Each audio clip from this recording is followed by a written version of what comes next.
Hi, Aditi.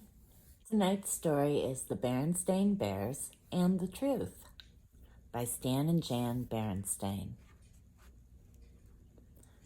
No matter how you hope, no matter how you try, you can't make truth out of a lie.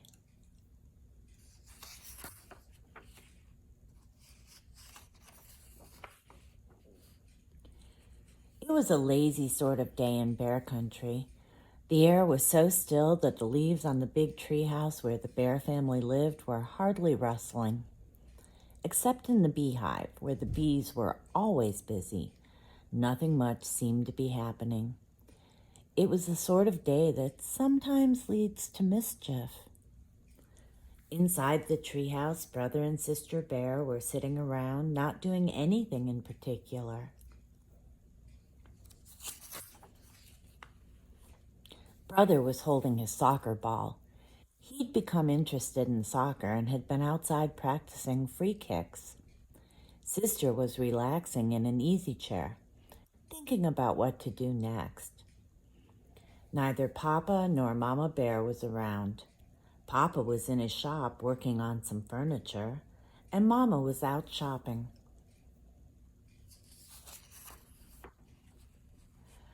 "I know what," said Sister. "Let's go gather some wild blackberries." Brother thought about that. "No," he said. "Wild blackberries have too many thorns, and besides, the seeds get stuck in your teeth." "Well then," said Sister, "let's go out and twist each other up on the swing and see who gets the dizziest." Brother thought about that. "No," he said, "that's silly. And besides, we did that yesterday." Sister became irritated and impatient with her brother.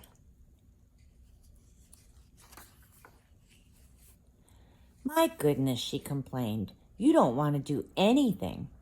All you want to do is sit there and hug that soccer ball.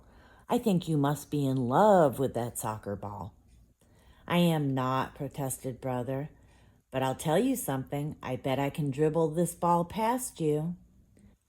Brother was a pretty good soccer player and a very good dribbler. But so was Sister. The only one who saw what happened next, besides the cubs, was a mockingbird who was perched on a twig outside an open window. Brother faced Sister. The ball was on the floor between them.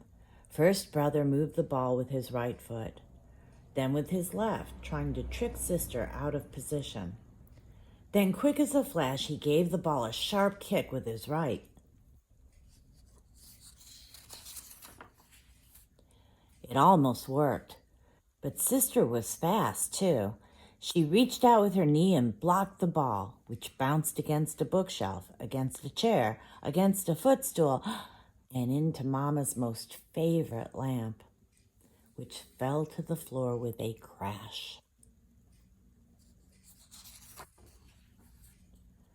The mockingbird let out a screech and got out of there as fast as its wings could carry it.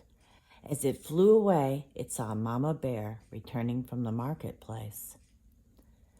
Now, the bear family had some house rules, just as any family has. One was no honey eating in bed. Another was no tracking mud on the clean floors. And another was no ball playing in the house.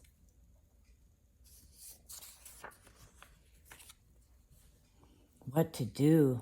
Brother looked at Sister. Sister looked at Brother. They both looked at the broken lamp, and they both listened in horror as Mama came up the front steps and into the house. All Brother had time to do before Mama came into the room was roll the ball behind Papa's chair. "My lamp," said Mama. "My best lamp. What happened?" she asked, looking into her cub's eyes. "Tell me about it." The cubs looked into Mama's eyes, then at each other, and then they began to tell one of the biggest whoppers that has ever been told in bear country.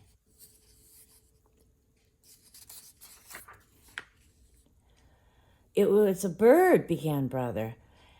Yes, added Sister, a big purple bird with yellow feet.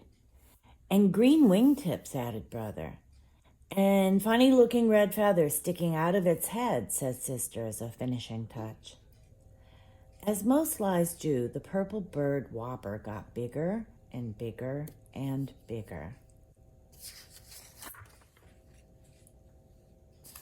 Yes, continued the cubs, and it flew in that window, zoomed around the room, and knocked over the lamp. As Mama Bear was looking at the broken lamp with a sad expression on her face, Papa Bear came in from his shop. The cubs began to tell him the story of the big bird that flew in the window and broke the lamp. It was harder to tell the second time. For one thing, they couldn't quite remember how they had told it the first time.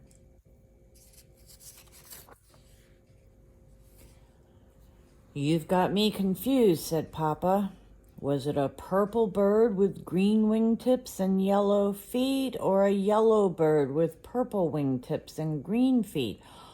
Or was it a white bird with black spots, like that soccer ball behind my easy chair? But the thing that really made it hard the second time was how very sad Mama looked as she picked up the pieces of the broken lamp.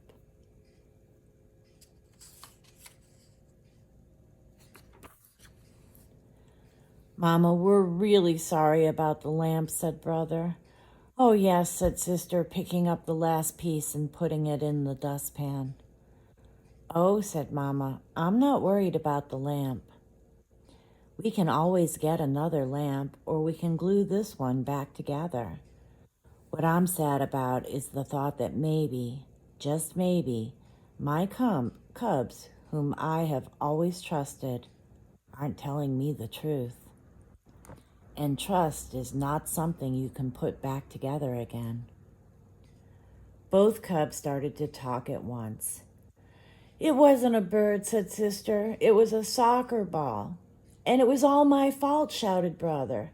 It was just as much my fault, shouted Sister. But they were both shouted down by the phone, which rang loudly. It was Grizzly Gran inviting the Bear family for a Sunday visit. Hello, Gran, said Mama. Oh, everything is just fine here in the treehouse. How is everything with you? But Mama, protested Sister after Mama hung up the phone.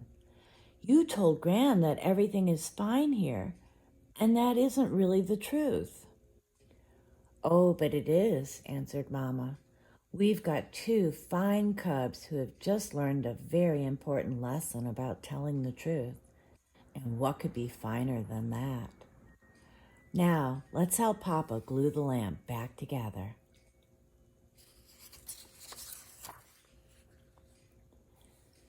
Nobody really expects cubs to be perfect. And from time to time, Brother and Sister Bear did forget the rules. Brother ate honey in bed a couple of times. One time, Sister tracked a little mud on the clean floor. And once or twice, Brother and Sister started to play ball in the house before they remembered not to. But they never, ever again told a whopper, because trust is one thing you can't put back together once it's broken. Good night, Aditi. I've got to go let Paco in. He's at the door. Sweet dreams, honey.